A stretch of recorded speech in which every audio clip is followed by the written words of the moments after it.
22장 1절부터 보시죠. 그때에 여호수아가 루벤 사람과 갓 사람과 므낫세 반지파를 불러서 그들에게 이르되 여호와의 종 모세가 너희에게 명령한 것을 너희가 다 지키며 또 내가 너희에게 명령한 모든 일에 너희가 내 말을 순종하여 오늘까지 날이 오래도록 너희가 너희 형제를 떠나지 아니하고 오직 너희의 하나님 여호와께서 명령하신 그 책임을 지키도다. 이제는 너희의 하나님 여호와께서 이미 말씀하신 대로 너희 형제에게 안식을 주셨으니 그런즉 이제 너희는 여호와의 종 모세가 요단 저쪽에서 너희에게 준 소유지로 가서 너희의 장막으로 돌아가되 오직 여호와의 종 모세가 너희에게 명령한 명령과 율법을 반드시 행하여 너희의 하나님 여호와를 사랑하고 그의 모든 길로 행하며 그의 계명을 지켜 그에게 친근히 하고 너희의 마음을 다하며 성품을 다하여 그를 섬길지니라 하고 여호수아가 그들에게 축복하여 보내매 그들이 자기 장막으로 갔더라. 일단 6절까지 보셨습니다. 22장 내용은 지금 두 지파 반의 귀환의 역사입니다. 늘 우리가 좀 이상하게 생각이 들어요. 왜냐하면 하나님께서 이 요단강을 건너서 가나안 땅에 들어가도록 하는 것, 이게 하나님의 약속하신 가나안 땅이거든요. 이걸 안식의 땅인데 적과 풀이 흐르는 땅이고, 이스라엘 백성들을 애굽으로부터 출애굽을 해서 광야 40년을 살게 하시다가 이제 세대를 교체를 해가지고 들어가게 하시는 게 지금 이제 하나님의 출애굽의 역사란 말이에요. 그러면 하나님께서 이 가나안 땅의 12지파, 우리 이 12지파를 언약자손이라고 이렇게 이야기했거든요. 언약자손이다. 그런데 이쪽에 지금 두 지파 반이 있고 이쪽에 10지파, 이 9지파 반이 들어가가지고 지금 이걸 차지를 하게 되어진 건데, 모세가 있었을 때 형제들이 이 땅을 두 지파 반이 차지하게 되어진 겁니다. 두 지파 반이 차지를 했다 해가지고 이제 이쪽에 들어가지 않으려고 하는지를 알고 모세가 나무랬더니 우리의 남자들은 다 건너가서 형제들과 함께 싸우고 이 정복을 다 끝내게 되면 우리는 다시 돌아오겠다 이렇게 약속을 했어요. 우리 12지파가 언약자손이라고 했을 때 우리는 물론 이제 이미 이 가나안 땅을 들어갈 때 언약의 자손 중에 우리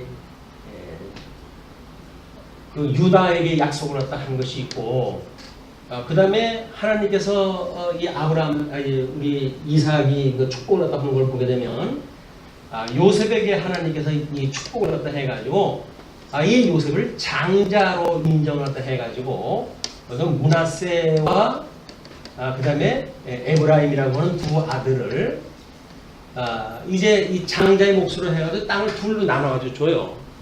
물론 레위지파가 이제 하나님 앞에 바친 지파이기 때문에 이 기업의 땅에서 제외가 되어지기 때문에 이 두 지파를 나누었을 때 자연스럽게 12지파가 또 되어지는 거거든요.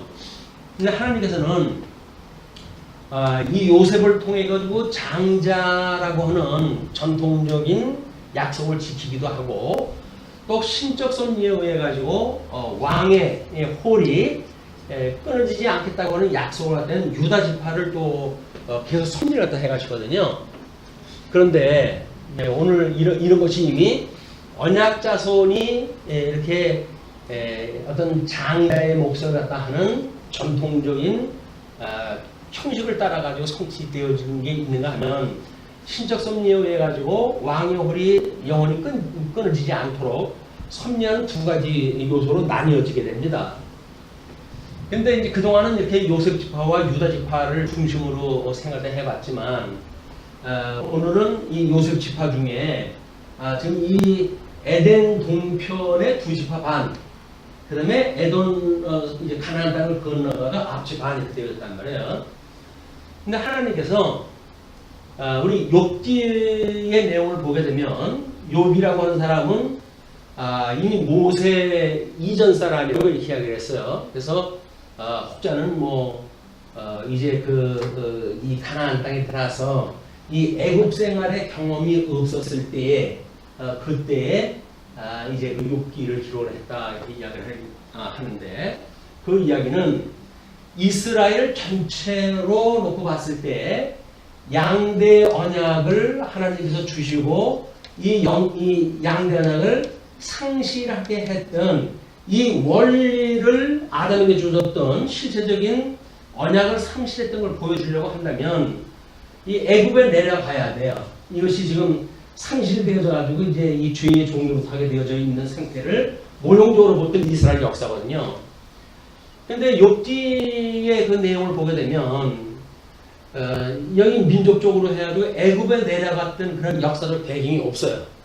다만 개인적으로 그 욥이 고난이라고 하는 걸 통해 가지고 이 죄 아래 굴복을 하게 되어지는 이런 상태에 가서 드디어 하나님의 은혜를 따라 가지고 이제 구원을 받게 되어지는 그런 그 모습을 보게 되어집니다. 이거는 역사적 배경이 모세 시대에 애굽 땅으로 내려가 가지고 모세 때로부터 시작되어진 그런 그 역사, 이런 역사가 됐든지 아니면 이렇게 욥기라든지 이런 특별한 성경에 개인의 고난사를 통해 가지고 양대 언약을 상실해서 죄의 종을 하고 있다가 하나님의 회복의 역사로 해 가지고 노연하는 그런 그 구속의 역사, 다시 회복의 역사가 있게 되어진단 말이에요. 그러니까 이 두 가지가 늘 어떤 성경이든지 이것이 기록이 되어져 있어야 돼요. 하나님의 그런 그 약속에 소개가 되어져야 되기 때문에. 그래서 지금 이스라엘의 민족적 역사 그 이전에 특별한 그 성경에서 여기에 참여되어지지 않은 성경 역사는 없어요. 시편의 내용도 욥기만 지금 그렇지 시편, 잠언, 전도, 아가서 이미 다윗 솔로몬 세대를 중심으로 아주 기록이 되어져 있기 때문에 이런 어떤 민족적인 양대 언약을 상실하고 죄의 종로로 타고 있다가 회복에 참여했던 내용을 역사적 배경을 가지고 있다. 근데 그런 그 역사적 배경과 우리가 한편으로 봤을 때 지금 요셉과 유다는 들어가 가지고 이 남쪽과 북이스라엘로 해가지고 이제 북국의 역사가 이루어지잖아요.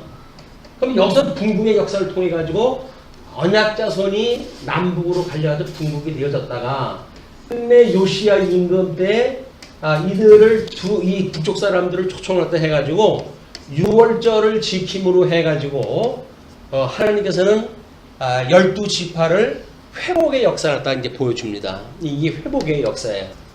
6월절을 지켜가지고 이미 12지파가 합쳐졌다. 이런 하나님의 어떤 구속사적인 또는 양대 언약을 상실했다고 회복하는 이런 역사 중심으로 해가지고 회복의 역사를 우리가 읽어내지 못하게 되면 성경의 많은 하나님의 은혜의 섭리를 놓치게 되어져요. 역사적인 그 이유로만 우리가 해석을 하게 되어지고 이것이 어떻게 보게 되면 우리 이제 예수님이 오시고 그리고는 유대인들이 하나님 앞에 예수 그리스도를 믿는 것을 포기하고 십자가에 못 박아 죽임으로 해가지고 버림을 받는단 말이에요. 근데 로마서의 논리에 의할 것 같으면 이걸 우리가 창감남 나무라고 이렇게 이야기하는데 이 창감남 나무와 그다음에 이제 이방인 시대가 도래가 되어져 가지고 돌감남 나무를 예를 들어 가지고 이제 설명했다 합니다. 그래서 창감남 나무에 얼마를 잘라 가지고 돌감남 나무 접을 붙여 가지고 하나님께서 이 이방인들로 하여금 구원의 시대를 열었다. 그러나 이방인의 때가 끝이 나게 되어지게 되면 민족적으로 유대인 창감남 나무를 회복하게 해가지고 다시 회복하게 해가지고 이 12지파 이제 하나님께 약속했던 잃어버렸던 그런 그 나라가 다시 회복되어지고 이방인과 유대인의 이런 회복과 동시에 이방인이라고 하는 그 민족들하고 유대인하고 실체적으로 하나의 언약 자손이 만들어지는 거예요. 이거는 이제 저 구약에서 이야기했던 12지파와 상관없이 참 하나님의 백성으로서의 언약 자손이 만들어집니다. 그래서 유대 사람들도 이미 이때 버려짐을 받았다나 다시 돌아왔던 사람들이 하나가 되어지고, 이방인들도 이 사람들과 다르게 아니게 하나가 되어진다. 이것이 로마서에서 이야기했던 아브라함의 자손으로 해가지고 전부 이제 묶어주는 거예요. 그래서 이때 이방인들의 이 아버지도 조상도 아브라함이다. 이렇게 이야기하는 것은 이 사람들에게 모형적으로 주었던 아브라함의 역사가 이방인들에게 그대로 적용이 되어진다는 이야기예요. 하나가 되어진다는 이야기거든요. 직접적으로 유대인이라고 하는 참 민족적인 역사를 통해서 깨닫게 되어지는 사람들이나, 아니면 아담에게 주어졌을 법의 체계에 의해 가지고 이방인들은 양심의 법을 따르고 있던 사람들이거든요. 그래서 이제 우리 웨스트민스터에는 그렇게 나옵니다. 인간이 어떤 법을 지켜야 되느냐라고 이야기했을 때, 우리 창세기 1장 28절에 이야기했던 도덕법을 지켜야 된다 이렇게 이야기할 때 해요. 그건 뭐냐면 유대인들한테는 율법이라고는 법을 주었잖아요. 이방인들한테는 이 법이 어떤 있는 바깥에 있는 사람들이었단 말이에요. 그러니까 그 사람들에게 하나님께서 이 사람들에게는 양심의 법을 주어가지고 자기네들이 죄인이라고 하는 걸 깨닫고, 그리고 예수 그리스도로 말미암아 회복되어졌다고 하는 걸 신앙 고백하도록 선민했다 하신단 말이에요. 이 유대인들은 물론 이제 모세의 율법을 통해 가지고 이거를 양심법하고 똑같은 법 체계에 의해서 죄인이라고 하는 걸 깨닫고, 그리고 이 회복에 참여가 되어지는 것이 하나님께서 보여주는 양전역의 회복의 역사거든요. 이건 이미 예수님이 오시게 되면 민족적으로 구분이 있을 수가 없어요. 실체적으로 이제 노아의 홍수 이후에 세 아들에게 주어졌던 그 복의 내용은 셈의 후손에서 일어나는 아브라함의 모형적으로 보여주는 이 역사뿐만 아니라 그 위의 아들들에게도 다 포용되는 실체적 섭리라는 겁니다. 이게 실체적 섭리예요. 그래서 우리가 창세기 1장 28절에서 가죽옷을 해입혀가지고 이제 이 에덴 동산에 들였다가 창세기 1장 28절의 그 약속대로 근본 언약을 따라가지고 이제 가나안 땅에 에덴 동산에서 하나님께서 선과 악을 알게 하는 가일나무 열매를 따먹으면 죽는다 그러잖아요. 그걸 따먹고 결국은 상실되어졌던 거예요.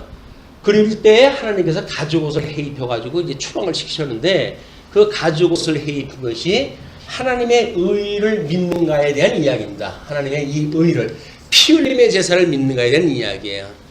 그때 뭐 양을 잡아가지고 이 가죽옷을 해입혔다고 한다면 이미 피 흘린 제사를 통해 가지고 이제 보는 이 하나님의 의의 옷을 입도록 되어진 거니까. 그래서 전 인류적으로는 노아의 홍수라고 하는 물심판에 의해서 다 절멸이 돼야 되겠지만 8식구를 방주를 통해서 구원을 갖다 해내시잖아요. 요게 요 의의 완성에 전 인류에 대한 구원을 예표적으로 보여주는 모습이란 말이에요. 근데 이제 이 아브라함 때 와가지고 모형적으로 이 역사가 진행이 되다 보니까 구원의 역사가 마치 이스라엘에게만 있는 것으로 보여지잖아요. 근데 이스라엘에게 보여줬던 이거를 모형적이라고 이렇게 이야기하는 겁니다. 모형적. 근데 이것은 예표로서의 모형적인 일이기 때문에 이것이 절대적일 수가 없는 거예요. 그래서 우리 예수님이 오시고 나서는 저 모형적인 모든 역사가 이 실체적인 역사에 하나가 되어진다. 그래서 유대인이나 이방인이나 이제 하나의 인류가 되어지는 게 하나님의 언약 자손이 되어져 가지고 이제 요한계시록에서 이제 이 구원받은 백성들을 12지파를 통해 가지고 쭉 해가지고 14만 4천이라고 하는 언약 자손 숫자가 나오는 거거든요. 그 언약 자손도 14만 4천이라고 해가지고 이 14만 4천이라고 숫자대로 이루어진다는 게 아니죠. 이미 12이라고 하는 완전수에다가 12를 갖다 곱해줘가지고 또 많은 수에 1000을 곱해가지고 그래서 14만 4천이라고 하는 상징적인 숫자가 나왔기 때문에 이렇게 예수님으로 말미암아 실체적으로 구원의 역사가 이루어져서 하나님의 신령한 이제 그 백성이 되어진 것이 14만 4천이라는 이야기예요. 이거를 뭐 신천지처럼 마치 14만 4천이라고 하는 실체적인 숫자가 이런 상징적인 의미가 아니라 직접 각 지파별로 된다고 생각이 들어가지고 뭐 각 동네에다가 뭐 무슨 지파 해가지고 전부 차려놨더라고요. 그래가지고는 14만 4천이 들어가기 전까지는 뭐 열심히 뛰었잖아요. 근데 이미 20만이 넘었대요. 그래서 14만 4천이 넘었다고 한다면 그러면 구원받거든 그 사람 이외에는 여기 어떻게 들어가냐 이런 거 문제 때문에 이제 그것도 뭐 성경의 해석을 뜯어 고쳐가지고는 이 숫자가 넘어가도록 되어지게끔 이제 이걸 만들어 놓은 거예요. 이거는 숫자 가지고 장난치는 건 기독교가 아닙니다. 이런 것들은 우리가 이런 실체적인 원리가 무엇인지를 모르게 되면 저 아담으로부터 주었던 신령한 복이 무엇인지 또는 예수 그리스도가 우리에게 주셨던 이 놀라운 은혜의 섭리가 무엇인지를 우리가 알지 못하게 되면 이렇게 모형적인 것 또는 숫자에 가난한 것 어떤 문자에 속해져 있는 것 이런 거에 속해져 가지고 전체를 읽어내지 못하는 거예요. 이게 미혹자들의 끊임없는 미혹입니다. 우리한테 그 음욕운세가 미혹을 당하게 하는 일이기 때문에 우리가 어떻게 이 실체적인 예수 그리스도로 말미암아 유대인이나 이방인이 하나다라고 하는 개념으로 우리가 이해한다고 하는 그거는 매우 중요한 일입니다. 그래서 이 요한계시록에서 이루어진 실체적인 섭리에는 유대인이나 이방인이나 구분을 만들어서 하지는 않고 실체적으로 전 인류를 하나의 언약 자손으로 만들어낸다. 이걸 만들기 전에 이제 이런 그 일들이에요. 그러면 이렇게 두 지파 반은 지금 요단강을 건너갈 때 남자들만 대표 지나갔기 때문에 그 사람들은 요단강을 건넌 이 애굽에서 나와서 강야에서 출생이 되어진 사람들이 지금 이쪽으로 들어갔기 때문에 요단강을 건너가는 안식을 대표들만 누렸죠. 대표들이 누려가지고 다시 귀환을 갖다 해야 여기서 이쪽 지역 먼저 차지한 걸 차지하고 살아갈 거 아닙니까? 그러면은 그걸 이 가장들 여기서 가장들을 보내가지고 하나의 언약 자손이라고 하는 걸 보여줬다. 이렇게 보여주시면 이제 그렇게 하면 왜 두 지파 반은 요단 동편에다 두셨을까라고 하는 의문이 이제 해결이 될 것 같아요. 그 이야기는 이렇게 궁극이라고 하는 그런 섭리가 끊임없이 다각적으로 일어납니다. 그럼에도 불구하고 하나님께서는 이거를 하나로 회복하는 역사를 필히 보여주셔가지고 12지파를 하나로 묶어내는 일을 끊임없이 하시는 거예요, 이게. 이걸 놓치게 되면 여기서 이 유대인들도 마찬가지죠. 예수님을 믿지 않아가지고 버렸던 사람들이 있는가 하면 언젠가는 다시 회복이 되어지는 사람들이 있는데 이 사람들이 민족적 회개가 올 때 마지막 때라고 이렇게 이야기를 하지 않았어요? 그러면 이 사람들이 회복한다는 이야기는 뭡니까? 이렇게 뿔뿔이 흩어지고 또는 그때 뭐 소수는 예루살렘에서 복음이 증거될 때 믿은 사람들이 있을 거 아니겠어요? 소수를 믿었던 사람들이나 이방인 시대가 끝이 나가지고 민족적 회개가 되어지거나 이것도 여전히 유대인이 하나의 유대인으로 해가지고 다 모이는 거예요. 그 유대인의 수가 차는 거다. 그래서 이방인의 수나 유대인의 수가 하나가 되어지는 걸 보여주기 위해 가지고 하나님께서는 저렇게 모형적으로 보여줬단 말이야. 그러면 6월절이라고 하는 걸 통해 가지고 남북 지파가 하나의 이제 그 언약 자손이 되어져 가지고 바벨론의 포로로 끌려가죠. 이 6월절을 갖다 한 뒤에 유수가 되어져요. 그리고 이제 이들이 회복하게 되어지는데 이 회복의 역사가 이렇게 북쪽 이스라엘 아수르에 의해서 다 멸망되어진 나라가 국호를 찾아가지고 정상적으로 10지파 반이 회복되어지는 역사가 없어요. 역사서에 보일 때 다만 나타나는 것은 6월절을 지켜가지고 하나의 언약 자손이라고 하는 신령한 모습으로 이것이 합쳐진다는 이야기입니다. 이런 걸 우리가 원리에 의해서 봤을 때 이때 예수님을 죽였던 때의 유대인들이나 창감나무 나무가 다시 그 원뿌리에 다시 접목이 되어질 때 그때는 얼마나 잘 캐겠느냐 이렇게 이야기를 하잖아요. 돌감나무 나무인 너희들도 접을 붙였거늘 이제 그 이방인 수자가 사가지고 창감나무 나무를 갖다 접붙인다고 했을 때 얼마나 잘 붙겠느냐. 그러니까 너희들이 유대인이 나무가 잘라졌다고 해가지고 그걸 너희들이 없인 여기지 마라. 하나님의 섭리는 이걸 다 묶어내는 이게 하나님의 섭리라고 이야기를 했어요. 그래서 유대인과 이방인이 하나로 묶이는 일, 또 이 유대인이 회복으로 해가지고 12지파가 다 예수님을 믿는 그런 그 믿음의 역사가 일어나는 일도 결국은 이런 유월절이라고 하는 이거를 통해 가지고 이루어지는 일이지, 민족적으로 다시 합쳐지는 어떤 역사적인 사건이 있어야 된다고 한다면 우리는 아직도 예수님 이전에 구약적인 생각을 가지고 있는 거죠. 왜? 이 이스라엘의 이 언약자손은 12지파가 다 합쳐가지고 예수님을 지금 보여주는 예표적인 숫자 아니었어요. 그럼 예수님으로 해가지고 언약자손이 완성이 되어졌단 말이에요. 언약자손이 이루어졌는데 유대인이 다시 접목이 되어져가지고 완전한 유대인의 수자가 찬다는 의미는 뭔가? 여전히 유월절을 지켰듯이 예수를 그리스도로 믿는 이 믿음으로 인해 가지고 이방인이든 유대인이든 다 하나의 하나님의 언약자손이 되어지는 거다.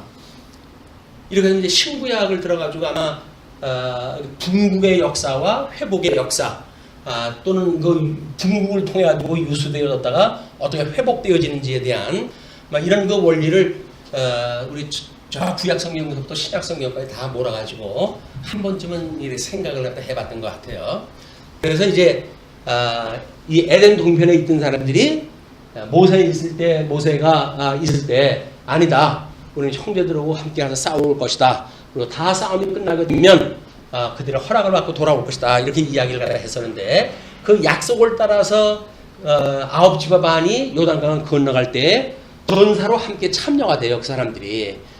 2지파 반이 요단강 동편의 땅을 차지했다고 하더라도 전쟁을 나갈 때 땅을 정복하라고 했던 그 명령의 동참은 12지파가 다 되어지는 것이다. 이렇게 이제 이해를 하시면 될 것 같아요.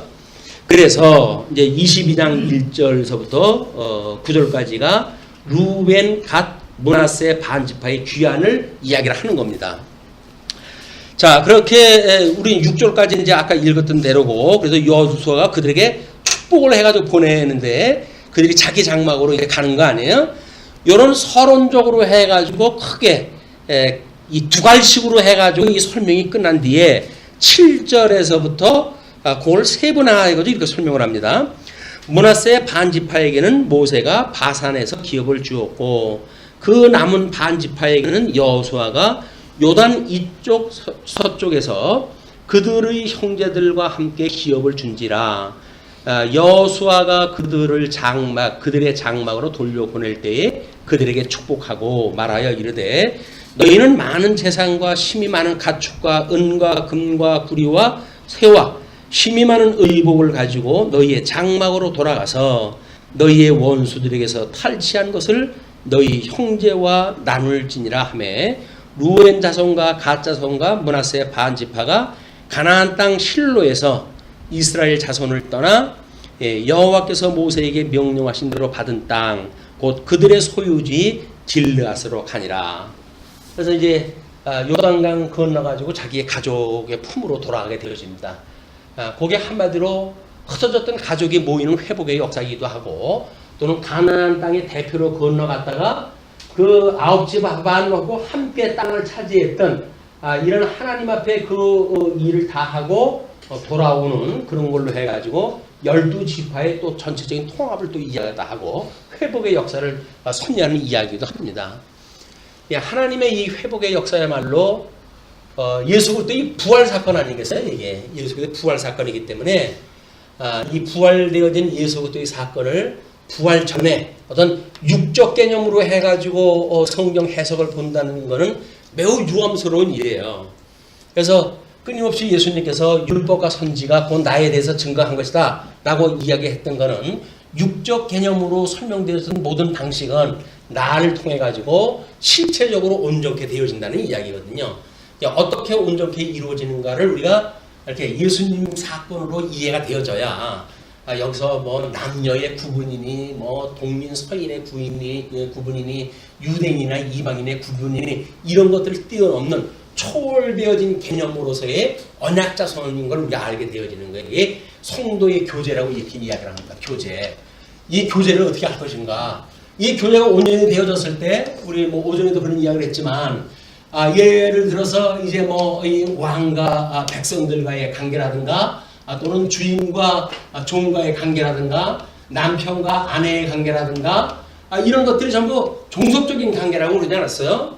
그러나 이 주 안에서 봤을 때 육적인 방법으로 해서는 질서가 이런 수직적인 질서가 있어져야 돼요. 그러나 예수 그리스도 안에서 영적인 교제를 할 적에는 이것이 한쪽으로 하나의 소형을 이루게 되어지는 거예요. 이런 원리를 놓치게 되면 이런 육적 관계, 육적 관계로 해가지고는 아직도 우리가 질서가 있는 거 아닙니까? 이게 질서를 따라서 우리가 교회 생활을 하고 신앙생활을 하는 거예요. 예수 믿는다고 그러는데 뭐 너도 하나님의 자녀고 나도 하나님의 자녀인데 너 머리가 희든지 나처럼 검든지 이게 무슨 상관이냐, 이렇게 해가지고 맘먹자고 하게 되면 육적 질서가 깨져버리는 거예요. 이런 것이 여전히 이제 구약적인 그 육적 질서지만 이런 것들이 왕과 백성 간의 주 안에서는 이것이 하나지만 이것이 어떻게 위의 권세에게 순종하는 걸로 드러나는가라고 하는 것이 육적 질서의 일이에요. 성경에 우리 이제 이스라엘 백성들의 뭐 이야기를 보아더라도 아마 뭐 저 아는 여기서 이제 룻기를 뭐 특강할 때 했다고 이렇게 이야기하는데, 자 이제 룻이라고 하는 룻기에는 주인공이 누굽니까? 룻기니까 룻이일 거 아니겠어요? 근데 사실은 룻기에서 룻이 주인공이 못 돼요. 이제 룻은 나오미의 며느리가 되죠. 며느리가 되어지지만 나오미의 남편은 엘리멜렉이라고 하는 남편이에요. 그러면 이 엘리멜렉이라고 하는 남편과 그 다음에 나오미가 이제 이 두 아들을 다 잃고 룻이라고 하는 며느리를 데리고 예루살렘으로 다시 돌아오는데 거기에서 대를 잇기 위해 얻게 되어지는 남자가 누구예요? 예, 보아스라고 하는 사람을 통해 가지고 소위 구약 성경에서 언약되어서는 계대 결혼, 대를 이어가지고 아들을 낳는 방법이 이루어지잖아요.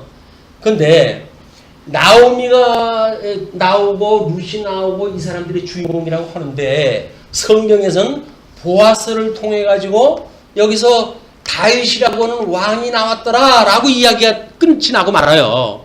그럼 주인공은 보아스가 돼야 되는 거 아니겠어요? 이게 육적 아들로 다윗이 나오니까. 여기서 유대를 통해 가지고 이 왕의 홀이 끝나지 않는다고 하는 약속은 이걸 통해서 이루어지는 거예요. 그러나 나오미 가정에 엘리멜렉의 대를 갖다 잇는 거는 이 보아스를 통해 가지고 여기서 아들을 낳게 되지 않습니까? 그 아들을 나오미가 아들을 낳았다 이렇게 이야기를 해요. 그러니까 이렇게 육적으로 해서 설명되어지는 거나 이렇게 해서 신적으로 해가지고 하나님께서 이 대가 끊어진 거를 모세 오경의 그 언약대로 해가지고 계대 결혼을 통해가지고 대를 잇는 일은 이거대로 또 이루신단 말이에요. 이 두 개가 이루어지는 것이 끊임없이 하나님께서 섭리를 갖다 해가지고 두 가지 측면에 뭐 우리 이제 바벨론의 포로로 끌려갈 적에도 결국 그 요아스 그 거기에 저주를 갖다 해가지고 아들이 없을 걸 이야기를 했다 하지 않습니까? 그런데도 불구하고 그 성경에 보게 되면 그 혈통을 따라가지고 왕이 쭉 나오는 게 소개가 돼요. 그럼 저주를 갖다 했는데 어떻게 가능할까? 우리 누가복음에서의 예수 그리스도의 계보와 마태복음에서의 그 예수 그리스도의 계보가 두 개가 다 나오잖아요. 물론 누가복음에 나오는 그 계보는 사람이 아는 대로의 이야기예요. 사람이 아는 대로에 대한 이야기와 그다음에 마태복음에서 나오는 이야기는 아브라함과 다윗의 자손 예수 그리스도의 세계라고 설명이 되어진단 말이에요. 그러니까 이렇게 아브라함과 다윗을 통해 가지고 왕위를 주겠다고 했던 약속과 그 다음에 그런 두 가지 계보가 다 있었을 때 저주 받은 사람들에게 지금 육적으로 해가지고 이 아들을 양자로 받아들였을 때 저주 받은 아들로 해가지고 대가 끊어져야 되겠지만 양자를 통해 가지고 여전히 왕의 홀이 끊이지 않도록 섭리를 해가신단 말이에요. 그래서 이런 이중적인 걸 모르게 되면 우리는 성경을 보고 뭐 어디에 약속이 되어 있는데 그게 안 됐다는 둥 이러면 우리 나름대로 오해를 갖다 합니다. 근데 하나님의 섭리는 꼭 이중을 갖다 타고 가요. 예, 이중을 가지고 하나는 신적 섭리를 갖다 하고 한쪽은 모세 오경에서 언약되어져 있는 또 사람들이 알 수 있는 그런 육적 방법을 통해서 이제 이 섭리를 갖다 해가신다. 그래서 요셉이라고 하는 이 아들도 사실은 이삭의 그 언약에 의할 것 같으면 12아들의 순서적으로 해가지고 뭔가 장자가 이루어져야 될 거 아닙니까? 근데 이제 유다 지파의 그 세 아들, 앞에 세 아들이 유다 넷째 아들이니까 세 아들은 뭐 어머니를 겁탈 갖다 했다든지 뭐 이런 사건을 통해 가지고 장자에서 제어가 되잖아요.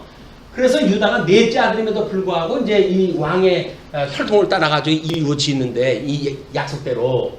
근데 이 요셉이라고 하는 사람이 이스라엘 백성들을 구원하는 중요한 역할을 갖다 했고, 그래서 이삭이 축복을 갖다 할 때 요셉의 두 아들에게 이 장자로 삼아가지고 두 아들 몫을 준 거예요. 그렇다고 한다면 요셉에게 했던 그런 그 약속과 또 유다에게 했던 그런 그 약속, 또는 요셉에게 주어졌던 그 약속이 므낫세와 에브라임에게 주어졌던 약속, 이것이 다 어떻게 연결되어지는 건지는 성경을 보게 되면 다 유관하게끔 되어져 있고 성경대로 이루어졌단 말이에요, 이게. 그래서 성경을 통해서 끊임없이 여전 육적 섭리, 성경의 창세기에서 모세 오경에 주었던 그런 하나님의 법에 따라 가지고 이루어지는 일과 법적인 그런 전통과 그다음에 신적인 전통이 두 개가 섭리가 되어지고 있다. 그래서 이제 뭐 이스라엘에 대한 성전에 대한 문제라든지 뭐 이런 걸 이야기할 적에 전부 유관관계가 이게 섭리가 되어집니다. 오늘은 두 지파 반을 설명하기 위한 이런 성경 전체에서 어떻게 분국의 역사를 섭리하시고 그리고 그걸 다시 회복의 역사를 섭리하시는가, 이런 원리를 한 번쯤 생각을 해 두시게 되면 성경을 보실 때 많은 유익이 있지 않을까 이런 생각이 듭니다. 자, 그렇게 해서 이제 그 9절까지 루벤, 갓, 므낫세 반지파의 귀환이 있어지고, 그 다음에 10절에 두 지파 반이 요단 강변에 옛제단을 쌓는 문제가 소개가 되어져요. 루벤 자손과 므낫세 반지파가 가나안 땅 요단 언덕가에 이르자 거기서 요단가에 제단을 쌓았는데 보기에 큰 제단이 있더라. 요단을 건너가면서 벌써 제단을 쌓은 거예요. 뭐 이제 그런 오해는 이제 앞으로 설명해서 해결이 되었지만, 그 사람들은 일단 가나안 땅을 건너갈 때, 이 가나안 대 요단강을 건너갈 때 돌을 들어가지고 돌탑을 쌓아가지고 기념을 갖다 했던 걸 기억하는 사람들 아닙니까? 이거는 하나님께서 우리에게 주어진 땅이라고 하는 거를 하나님의 전적으로 하나님의 은혜로 이걸 건너왔고 그걸 약속대로 이루어졌다고 하는 거를 위해서 돌단을 쌓았단 말이에요. 근데 그건 기념이 되어지는 거예요. 자녀들이 그걸 보고 물어볼 때마다 저게 뭡니까? 라고 물어볼 때마다 너희 조상이 너희들 가나안 땅으로 백성들을 인도하실 때에 하나님께서 그 요단을 가르시고 육주가 같이 흘리게 하셨단다 라고 해가지고 그걸 직접 보지 못한 사람들도 전부 하나님에 대한 걸 깨달아 알 수 있도록 계시적인 의미가 남겨있도록 되어진 겁니다. 물론 지금 이제 성경에 기록되어서 남아있지만, 그러니까 그들이 다시 돌아올 때, 아니 이 사람들 9지파반은 여기 지네 땅을 다 차지했고 2지파 반이 이쪽으로 오게 되면 저건 우리 식구 아니야 이렇게 해서 언젠가는 잊어버릴 수가 있잖아요. 시간이 가면서. 그걸 상기시키고 가지고 이제 큰 제단을 쌓은 거예요. 그래서 이제 11절로 20절 분쟁이 일어나는 사건이 소개가 되어집니다. 이스라엘 자손이 들은즉 이르기를 루벤 자손과 갓 자손과 므낫세 반지파가 가나안 땅의 맨 앞쪽 요단 언덕과 이스라엘 자손에게 속한 쪽에 제단을 쌓았다 하는지라. 이스라엘 자손이 이를 듣자 곧 이스라엘 자손의 온 회중이 실로에 모여서 그들과 싸우러 가려 하니라. 자기네들이 그동안은 아직 순도가 좀 높을 때예요. 우상을 섬기지 않고 뭐 이런 때이기 때문에 제단을 쌓다 그러니까 이게 뭔 일이냐, 하나님의 법궤가 있는데 무슨 제단을 지내서 또 쌓단 말이냐, 다른 재단이라고 한다면 이건 잘못되어졌으니까 징벌을 갖다 허락해야 되겠다 이제 그런 그 이야기죠. 그래서 13절로부터 이제 이스라엘 자손이 제사장 엘르아살의 아들 비느하스를 길르앗 땅으로 보내어 루벤 자손과 갓 자손과 므낫세 반 지파를 보게 하되 이스라엘 각 지파에서 한 지도자씩 10 지도자들을 그와 함께 하게 하니 그들은 각기 그들의 조상들의 가문의 수령으로서 이스라엘 중에서 천부장들이라. 그래서 이스라엘 백성들은 대표라고 하는 게 매우 중요합니다. 이스라엘 백성들은 이 언약자손의 대표는 아브라함 아니에요. 아브라함 또 인류의 대표는 우리 아람이죠. 그 대표에 따라 가지고 우리가 예수 그리스도로 말미암아 이방인들이 구원을 받았을 때에도 너희들이 아브라함의 후손이 되어졌다. 너희들은 아브라함의 후손이라고 그러는 거예요. 왜? 아브라함은 믿음의 조상이니까. 그 믿음으로 살아가도록 되어지는 구약 양식을 통해 가지고 설명되어진 대로 이스라엘 이방인들은 거기에 동참하지 않았지만 예수님으로 인해 아주 회복되어지고 보니까는 유대인들이 경험했던 것이 이들의 원리가 되어진 거예요. 너희들은 예수 이 구약의 약속도 모르는 사람들이 뭘 같은 축에 끼자고 그러냐. 유대인들이 그렇게 풀대접했던 거 아닙니까? 개돼지 취급을 하고.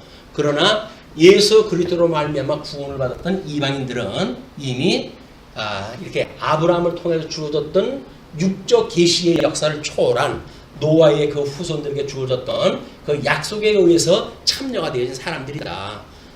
그래서 이걸 하나로 묶어내는 일이 우리한테 중요한 거예요. 이렇게 봤을 때 이걸 어떻게 주 안에서 하나라고 하는 원리가 상통되어지는가, 그리고 육적으로 해가지고 또 어떻게 질서가 이것이 그대로 잡혀져 가는가, 이것이 두 개가 다 정리가 되어지는 겁니다. 그래서 우리가 영적으로 해가지고는 이미 예수 그리스도 안에서 하나의 지체란 말이에요. 같은 지체예요. 같은 지체인데도 불구하고 육신을 입고 있을 적에는 이것이 나름대로 질서를 따라가지고 남편의 예를 들면 이제 아내들아 남편에게 주께 대하듯 순종하라 이렇게 이야기를 하잖아요.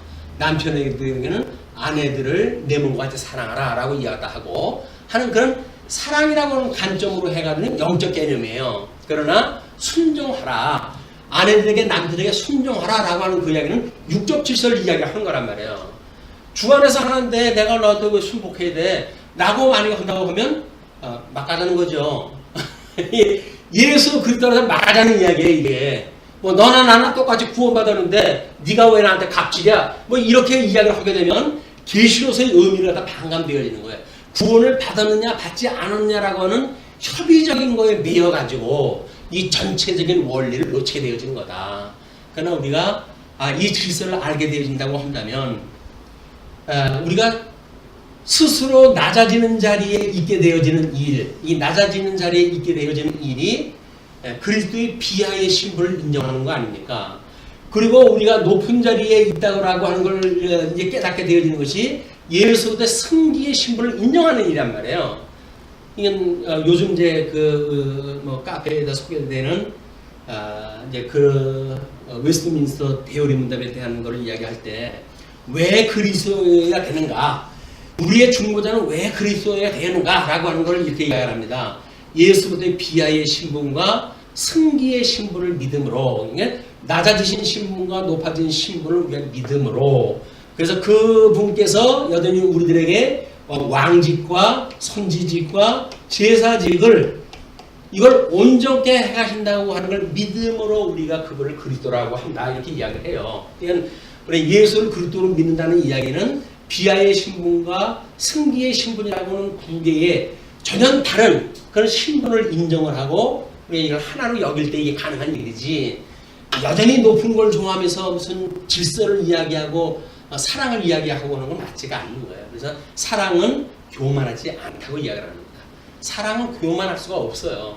그래서 이 스스로 우리가 낮아져 가지고 겸허한 마음으로 예수님으로 인해 가지고 우리가 정말 모든 죄로부터 죽었다, 자기를 부정하는 이런 거로부터 우리는 예수 그리스도의 이 승기의 신분을 스스로 얻게 되어지는 거예요. 우리는 철저하게 낮아지는데도 불구하고 상대방이 우리들을 보는 그런 그 해석은 낮아지는 모습을 본 게 아니에요. 비하의 신분을 보는 게 아니에요. 그 안에 영걸어가는 정말 그 하나님의 의의 영광을 이 사람들은 보기 때문에 높이 보는 거예요. 그리스도를 얻어 보는 거예요. 그러니까 우리는 실질적으로 육신적으로 해가지고는 낮게 살지요. 가난하게 살지요. 그런데 그를 보는 지체가 성령의 감동을 받고 그 지혜를 본다고 한다면 영광의 그런 모습으로 해가지고 승리의 신분을 보는 거예요. 그걸 귀하게 여길 수가 있게 되어진단 말이에요. 그냥 겨우 눈에 보이는 거에 의해 가지고 우리가 낮아졌다 높아졌다고 하는 걸 따지는 거는 이런 신령한 세계에서 우리가 얼마나 예수 그때 영광에 참여하는지를 보게 되어지는 중요한 의미가 있기 때문에 이 두 개의 어떤 이야기, 여기서 궁극을 갖다 했을 때의 양상에 대한 이야기, 이런 것들을 다 묶어가지고 해석할 수 있는 해석 능력을 키워내는 일이 성도들의 생활의 질을 높이는 일이기도 합니다.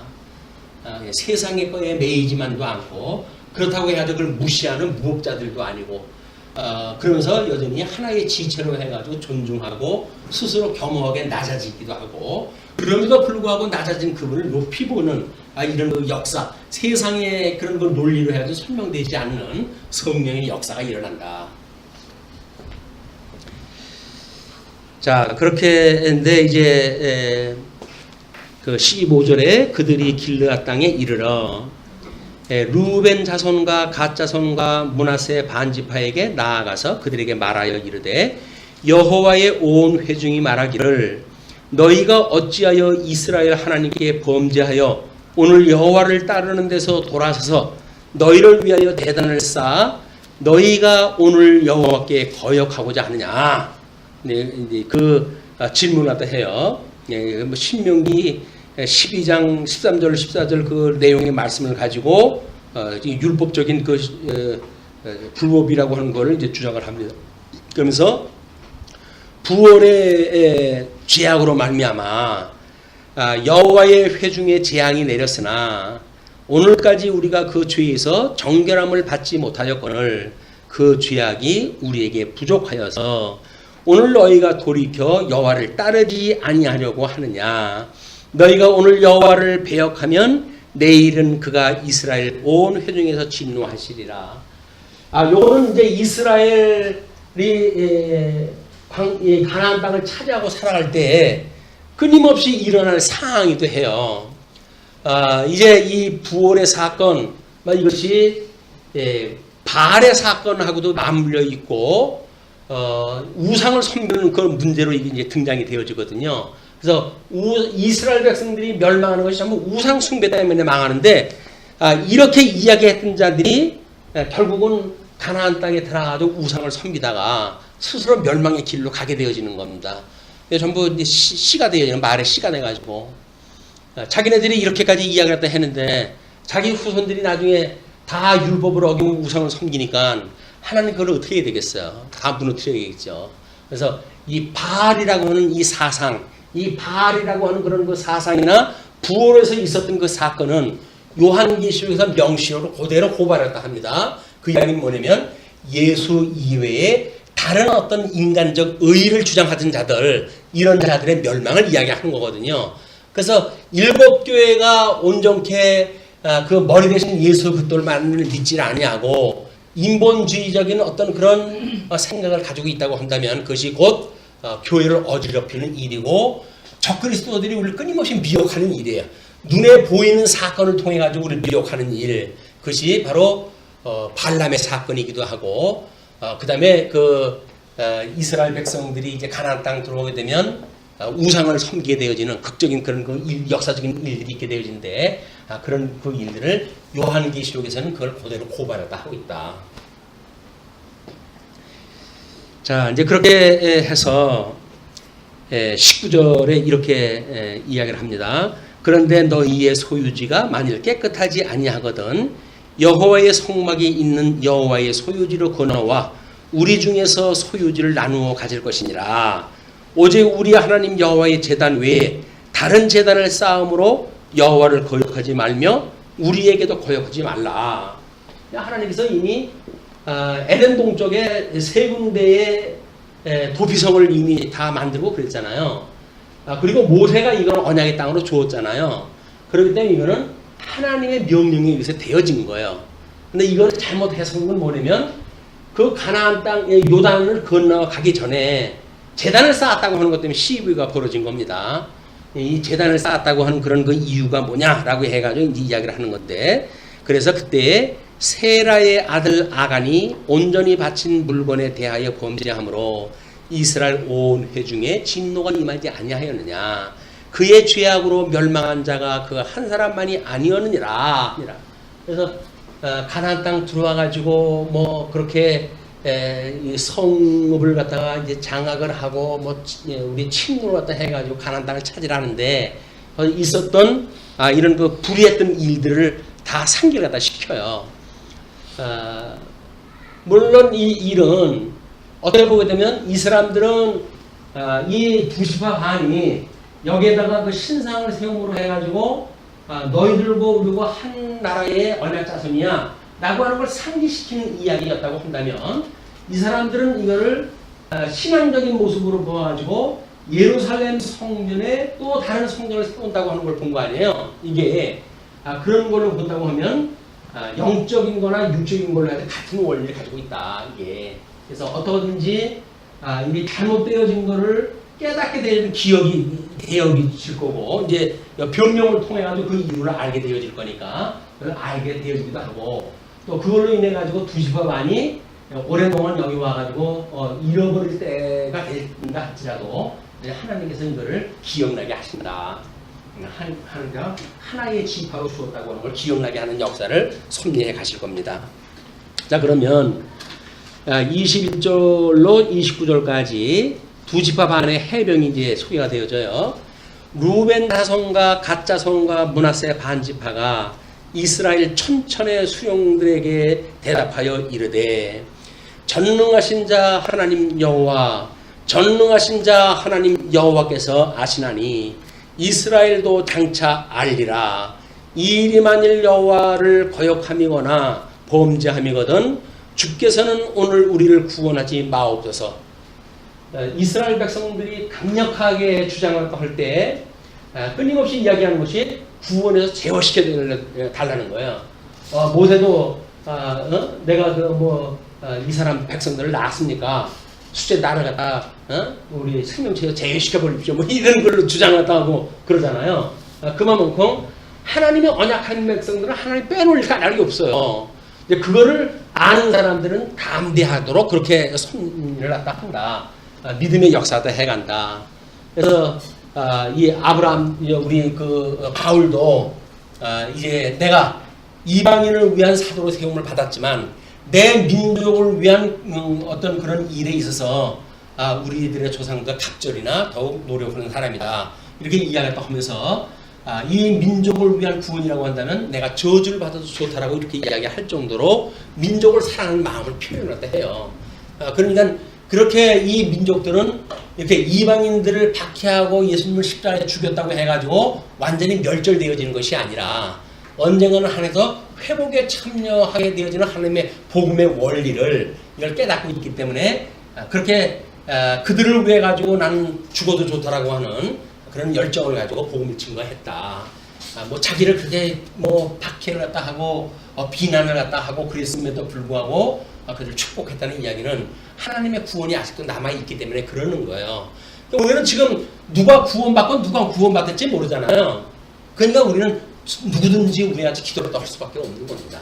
왜? 언젠가는 예수 그리스도의 지체가 되어져가지고 한 몸이 되어질지 모르는데 지금 당장 주 바깥에서 우리가 뭔가 다르다고 해가지고 저주를 또 한다든지 하는 거는 이 복음적인 그런 원리가 아니다. 그래서 우리가 복음을 깨닫는다는 이야기는 우리 원수들에 대하여 또 사랑할 수 있는 마음을 우리 주님 앞에 끊임없이 구해야 돼요. 그것이 우리가 우리에게 죄인자를 사해 준 것처럼 우리 죄를 사하여 주옵시고 라고 하는 우리 기도란 말이에요. 그러니까 이미 우리가 우리의 죄를 사한 사람을 사해 주어야 그것이 내가 하나님이 나의 죄를 사했다고 하는 것을 믿는 신앙 고백 아닙니까? 그 신앙 고백을 한 거니까 우리의 죄를 사하여 주십시오. 그 이야기예요.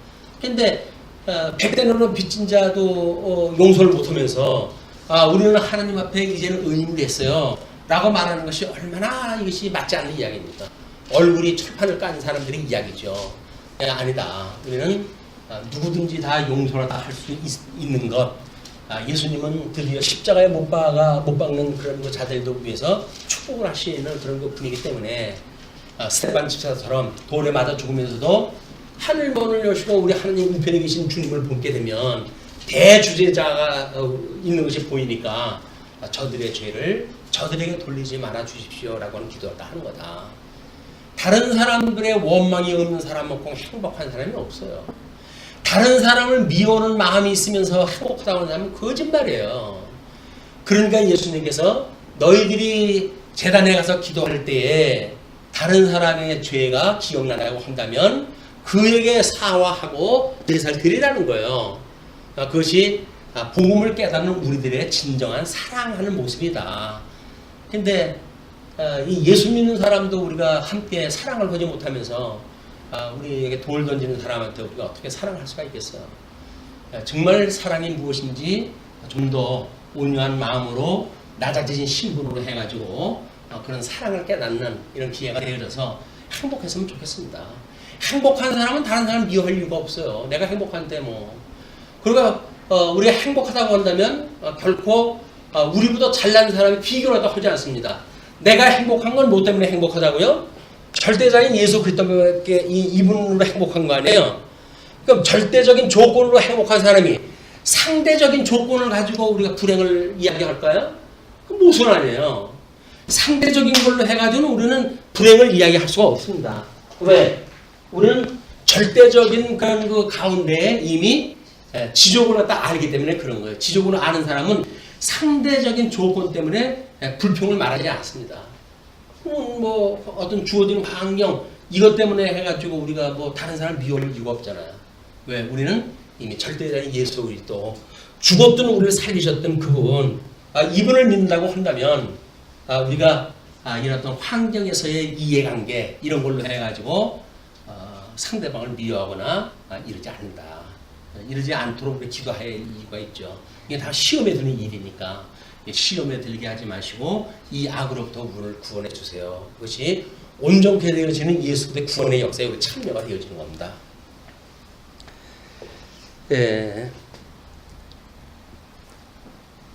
예, 24절 우리가 목적이 있어서 주의하고 이같이 하였노라 곧 생각하기를 9일에 너희의 자손이 우리 자손에게 말하여 이르기를 너희가 이스라엘 하나님 여호와와 무슨 상관이 있느냐?